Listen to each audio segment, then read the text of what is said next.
Dans les premières heures du 1er juin 2009, personne ne s'inquiète encore d'être sans nouvelles du vol AF447. Pourtant, l'équipage n'a plus communiqué après 1h35 du matin. Aucun message n'est arrivé lors du passage du point de contact suivant, prévu à 2h20. Un des problèmes avec la radio haute fréquence, c'est qu'on peut se trouver dans une zone où la fréquence saute et où on ne peut plus communiquer. Dans ce cas, il faut tout simplement attendre. Donc, un point de contact manqué ne va pas forcément être source d'inquiétude tout de suite. Ce qui fait qu'on ajoute encore du temps avant que quelqu'un réalise qu'il y a un problème. À 8h22, la première alerte est lancée par le centre de contrôle de Madrid. Alors que le vol AF447 devrait approcher de Paris, personne n'a pu entrer en contact avec l'appareil depuis déjà 7 heures. Au début, j'ai pensé à une panne radio qui faisait qu'il traversait l'Atlantique et qu'il n'avait plus aucun contact radio.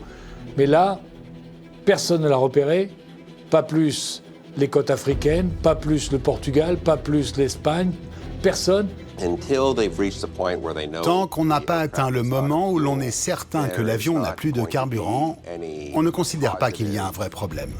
La compagnie aérienne va simplement le chercher, appeler les centres de contrôle pour savoir s'ils ont vu un avion arriver. Et c'est ce qu'ils ont fait. S'il avait été encore en état de vol ou en bon état, il serait posé, dérouté quelque part, on aurait eu des nouvelles. Donc, a priori, les nouvelles étaient mauvaises. En fin de matinée, les familles des passagers et membres d'équipage attendent encore l'arrivée de leurs proches.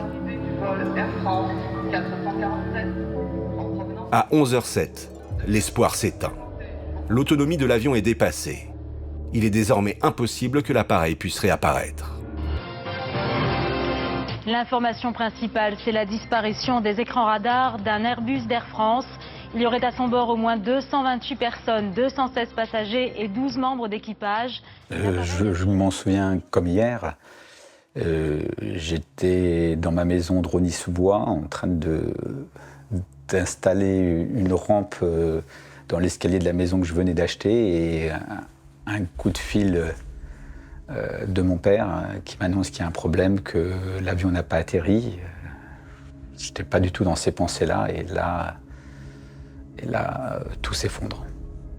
J'ai allumé la télévision et à la télévision, il y avait donc un écrit, en fait, un bandeau, je ne sais plus comment on dit, qui indiquait qu'un avion avait disparu des écrans radars. Et là, je veux dire, mon sang n'a fait qu'un tour. J'ai compris qu'il y avait un drame qui venait de se passer. J'ai tout de suite su que c'était grave.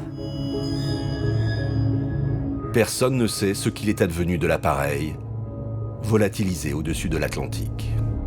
On a évidemment très peu d'informations. On connaît son plan de vol, on sait qu'il faisait Rio-Paris en direct, un Airbus 330. On a en dehors de ça quasiment aucun élément qui permet de suspecter la cause. Ça peut être une cause technique, ça peut être une cause humaine, ça peut être une cause terroriste. Il peut y avoir eu, je ne sais pas, un foudroiement. Tout est possible à ce moment-là. Pour comprendre comment le sort de l'avion a pu basculer en moins de 5 minutes, au-dessus de l'océan, les enquêteurs doivent absolument retrouver la trace de l'appareil.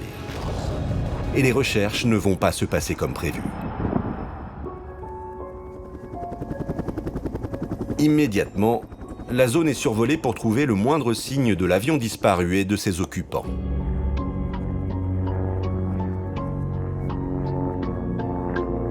Dans un premier temps, j'ai refusé d'y croire, j'ai refusé d'entendre.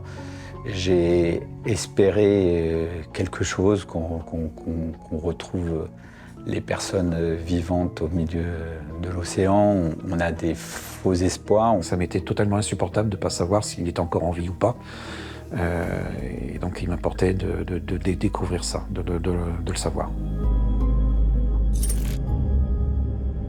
Après une semaine de recherche, de premiers indices sont identifiés à la surface de l'eau.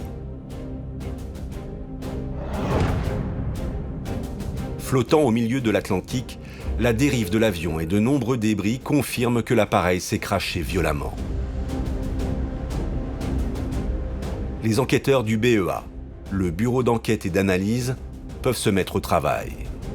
Le principe pour nous va être d'examiner ces pièces et d'essayer de trouver des déformations qui vont nous aider à comprendre comment l'appareil a touché la surface de l'eau. Est-ce que l'avion était entier? Est-ce que l'avion avait les ailes à plat?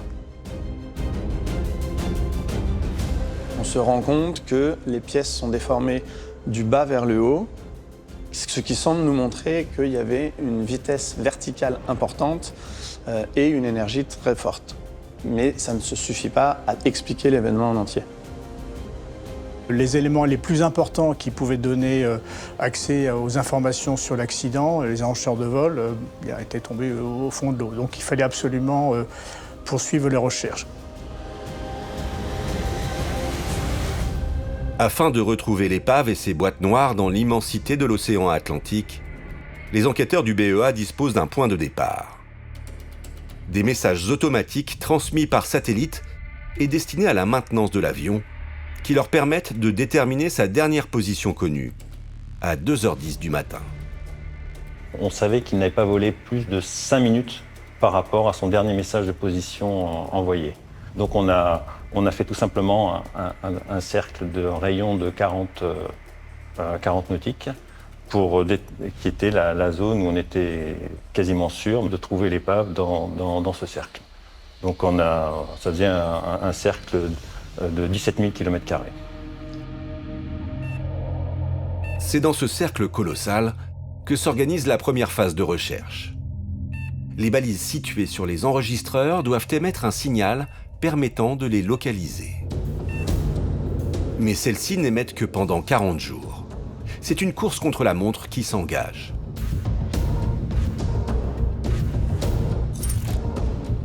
Après plus d'1 mois d'enquête, le fond de l'océan reste silencieux. L'état d'esprit après la phase 1, c'est de se dire on n'a rien entendu, donc c'est ailleurs. C'était sous cette branche-là. C'était sous cette branche. Une vaste partie de la zone a été explorée en vain à la recherche du signal des balises. Dès le 27 juillet, les recherches se poursuivent sur d'autres zones, à l'aide d'une nouvelle méthode. Donc il fallait rechercher l'avion avec d'autres moyens, des sonars. Le nombre disponible à cette époque-là pour plonger à ces profondeurs, il s'agit de 4000 mètres de profondeur, était très limité. À ce moment-là, seuls 3 sous-marins autonomes dans le monde sont capables d'explorer de telles profondeurs. Les sonars balaient les reliefs sous-marins grâce à des ondes, permettant de cartographier le fond de l'océan et détecter d'éventuels débris de l'avion. C'est surtout l'emplacement qui a compliqué aussi les recherches. Il était vraiment à la verticale de la dorsale médio-atlantique. C'est comme si votre épave se trouvait au milieu des Alpes. La recherche de quelque chose au fond de l'eau devient très très compliquée. Presque une mission impossible. Pendant 1 an et demi, les enquêteurs vont tout tenter pour localiser les précieuses boîtes noires. Sans aucun résultat. Qu'est-il arrivé à l'avion? Comment s'est déroulé ce vol au scénario catastrophique? Pour les proches des disparus, l'absence de réponse est insoutenable. Tous les jours, on est dans l'attente d'une annonce qui nous plairait, en fait. On attend des réponses positives, des réponses qui sont celles qu'on est en droit de demander.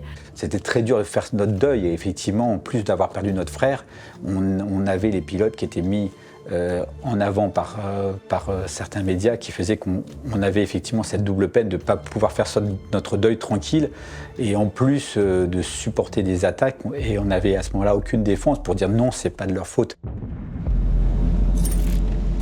Mars 2011. 21 mois après la disparition de l'avion, l'enquête connaît enfin une avancée majeure. Le fait d'être bredouille, on s'est dit bon, on remet tout à plat. Et on va bien regarder toutes les données disponibles. Dans les premières recherches, on avait fait l'hypothèse que les balises acoustiques fonctionnaient et que si on était passé à proximité, on les aurait détectées. Donc on avait considéré qu'il était inutile d'explorer à nouveau ces zones-là. L'expérience a montré qu'en réalité, ces balises acoustiques, on était passé au-dessus et qu'on ne les avait pas détectées. Les enquêteurs décident donc de repartir de zéro. Ils explorent à l'aide des sonars une zone déjà quadrillée lors de la recherche des balises. Le centre du cercle, à proximité de la dernière position connue du vol AF447. Le 3 avril 2011, les images du sonar révèlent enfin l'épave de l'avion au fond de l'Atlantique, à 4000 mètres de profondeur. Elle se trouve à 12 km seulement de la dernière position connue de l'avion. C'était en pleine nuit, je me rappelle très bien. Et on s'est retrouvés dans les bureaux du BEA vers, je sais pas, peut-être 3 heures du matin à regarder ces images tout à fait extraordinaires, émouvantes, dans lesquelles on voyait, je ne sais pas si vous vous en rappelez, on voyait le train d'atterrissage de l'avion. Et c'est là que, on l'a identifié immédiatement comme ne pouvant être que l'épave de cet avion.